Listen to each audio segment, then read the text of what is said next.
नमस्कार, मैं स्वागत करता हूं आप सबों का आप सबके अपने YouTube चैनल एडुस्थली पर। उत्तर प्रदेश में शिक्षक भर्ती का आपका आगाज हो चुका है और Uttar Pradesh LTE teacher grade का जो फॉर्म है वो आप 28 जुलाई से भर पाएंगे। तो इस वीडियो में मैं आपके साथ इस वैकेंसी के जो बेसिक डिटेल्स हैं उनको शेयर करूंगा। साथ साथ TGT सोशल साइंस का क्या सब्जेक्ट कॉम्बिनेशन रहता है और क्या आपका एग्ज़ाम का पैटर्न है इस भर्ती में, इन चीज़ों को मैं आपके साथ डिस्कस करने जा रहा हूँ। क्या एज लिमिट रहेगी, कि कितने पदों पर यह वैकेंसी लाई गई है, क्या आपका फॉर्म भरने का लास्ट डेट रहेगा और क्या एक्सपेक्टेड डेट आप एग्ज़ाम का मान सकते हैं, इन सारी चीज़ों को मैं इस वीडियो में आपके साथ डिस्कस करने जा रहा हूँ। तो आप वीडियो को अंत तक ज़रूर देखें और अगर आप चैनल पर नए जुड़े हैं तो चैनल को सब्सक्राइब अवश्य कर लें ताकि आपको भी लेटेस्ट गवर्नमेंट वैकेंसीज़ का अपडेट्स मिलता रहे। तो चलिए स्टार्ट करते हैं। तो देखिए, सबसे पहले ये जो बहाली है आपका यूपी LT ग्रेड टीचर या GIC teacher, government inter college या फिर लाइसेंसी ट्रेंड ग्रेजुएट टीचर, आप एक तरह से TGT टीचर जिसको आप बोलते हैं, जो कि 9th और 12 9 एंड 10th के क्लासेस लेते हैं, वही टीचर का रिक्रूटमेंट होने जा रहा है उत्तर प्रदेश में। TGT जिसको LT ग्रेड टीचर के नाम से भी जाना जाता है। जो टोटल पोस्ट है वो 7,466 है, जिसमें पुरुषों के लिए 4,860 सीट्स हैं और महिलाओं के लिए 2,525 सीट्स पे ये वैकेंसी लाई गई है। एग्ज़ाम कंडक्टेड एजेंसी आपकी Uttar Pradesh public service commission रहेगी। एलिजिबिलिटी की जहाँ तक बात रही तो कोई भी नॉर्मल ग्रेजुएट कैंडिडेट इसमें फॉर्म भर सकता है अगर उसने B.Ed कर रखा है तो। इसमें कोई स्टेट कोई सीटेट का नीड नहीं है। क्या अदर स्टेट वाले बच्चे इसमें फॉर्म भर सकते हैं? तो हाँ, ऑल इंडिया लेवल की वैकेंसी है ये, किसी भी राज्य के बच्चे इसमें फॉर्म डाल सकते हैं।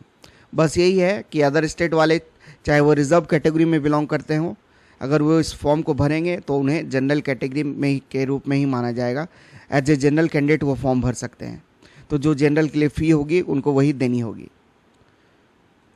फॉर्म फिलिंग देखिए आपका 28/7/2025 से स्टार्ट हो जाएगा।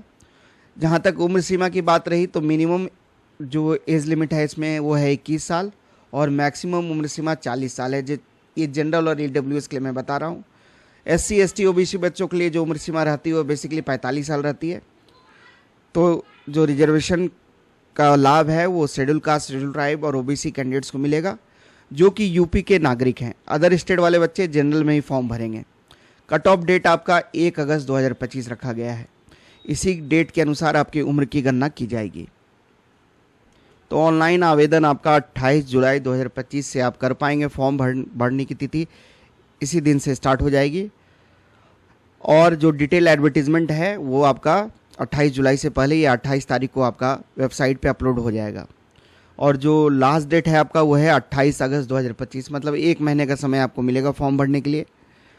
और ऑनलाइन जो आवेदन किया है उसमें सुधार या कोई संशोधन करना चाहते हैं तो वो आप 4/9/2025 तक कर पाएंगे, 4 सितंबर 2025 तक। ऑनलाइन आवेदन करने से पहले आपको 1 टाइम रजिस्ट्रेशन करना होगा। तो OTR बेसिकली आपके basic details, name, father's name, आपकी डेट ऑफ बर्थ, ये सारी चीज़ें आपसे मांगी जाती है। तो 1 टाइम रजिस्ट्रेशन आप अभी भी कर सकते हैं या फॉर्म जब डिटेल एडवर्टीजमेंट आ जाएगा 28 तारीख को, उस समय भी आप OTR की प्रक्रिया पूरी कर सकते हैं। जहाँ तक एग्ज़ाम के डेट्स की बात रही कि कब आपका एग्ज़ाम हो सकता है, तो देखिए आपका जो एग्ज़ाम है वो नवंबर मंथ में होने की पूरी संभावनाएं है। नवंबर या दिसंबर में आपकी परीक्षा आयोजित करवा ली जाएगी, क्योंकि जो exam calendar Uttar Pradesh police commission के वेबसाइट पे रिलीज़ किया गया है उसमें कुछ डेट्स रिजर्व रखा गया है नवंबर का और दिसंबर का। तो नवंबर और दिसंबर में आपकी ये जो परीक्षा है वो आप मान के रखिए कि आपको UP PCS के द्वारा आपकी आयोजित करवा ली जाएगी। ये LT ग्रेड की भर्ती के लिए ही कहीं ना कहीं उन्होंने रिजर्व करके जो डेट्स है वो रिजर्व करके रखा है।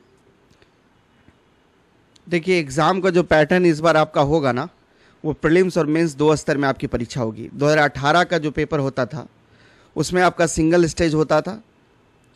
देखिए, सिंगल स्टेज होता था, सिर्फ एक पेपर होता था, 150 क्वेश्चंस रहते थे, GS के 30 सवाल, और जिस सब्जेक्ट में आप टीचर बनना चाहते हैं जैसे TGT सोशल साइंस, तो वहाँ से आपको 120 क्वेश्चन रहता था।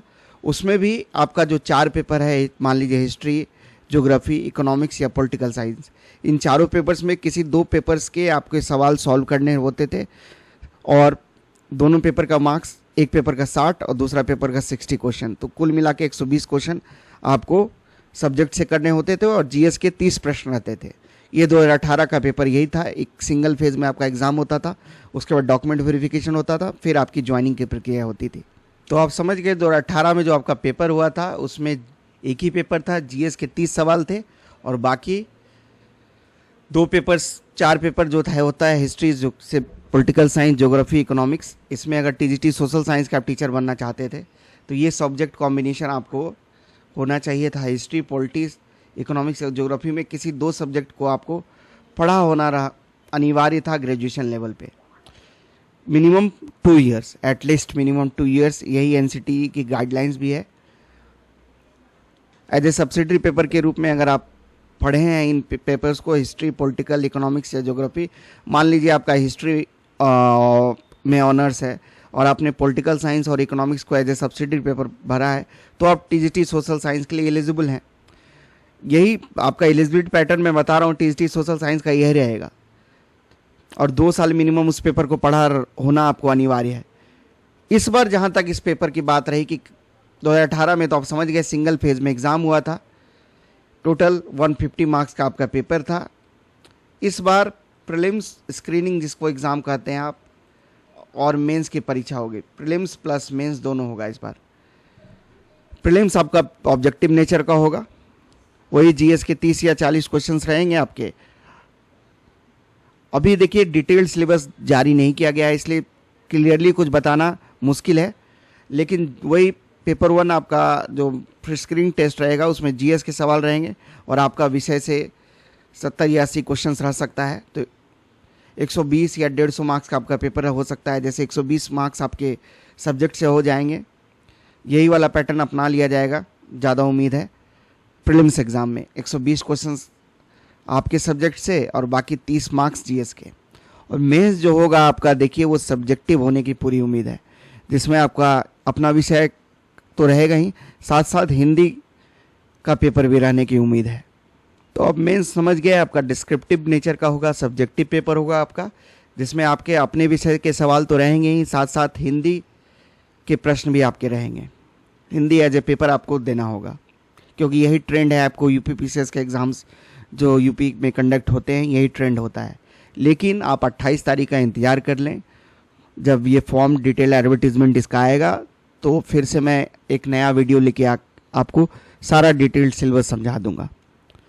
तो देखिए बेसिकली जो सब्जेक्ट्स होता है, बेसिकली जो प्रीवियस ईयर भी आप देखिएगा, तो जो सब्जेक्ट में ये एग्ज़ाम कंडक्ट करवाई जाती है उसमें आपका हिंदी, अंग्रेजी, maths, science, social science, computer, Sanskrit, commerce, संगीत, शारीरिक शिक्षा, गृह विज्ञान, इन्हीं सब्जेक्ट्स में आपका बेसिकली वैकेंसी आपको इस बार भी देखने को मिलेगा।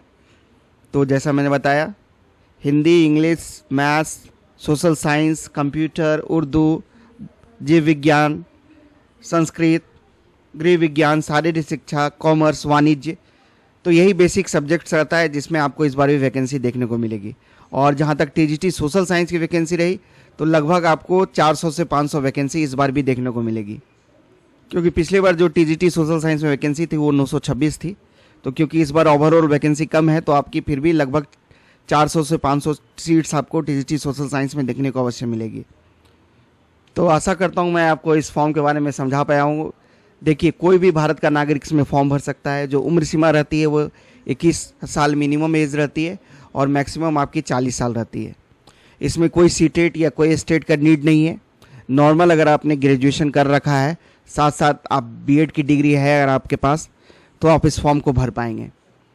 जहाँ तक सैलरी स्ट्रक्चर की बात रही तो 4600 ग्रेड पे का सैलरी मिलता है आपको इसमें। तो जो टीचिंग जॉब की तैयारी कर रहे हैं बच्चे उनके लिए बहुत ही सुनहरा अवसर आया है। आप इसकी तैयारी अच्छे से करें और अगर आपको ये वीडियो पसंद आया है तो आप इसको लाइक करें, ज़्यादा से ज़्यादा अपने ग्रुप्स में शेयर करें, अपने दोस्तों के साथ शेयर करें इसे। और अगर चैनल पे नए हैं तो चैनल को अवश्य सब्सक्राइब कर लें और इस चैनल के साथ जुड़े रहिए ताकि आपको भी लेटेस्ट गवर्नमेंट वैकेंसीज़ का अपडेट्स मिलता रहे। वीडियो को देखने के लिए आप सबों को धन्यवाद। जय हिंद, जय भारत।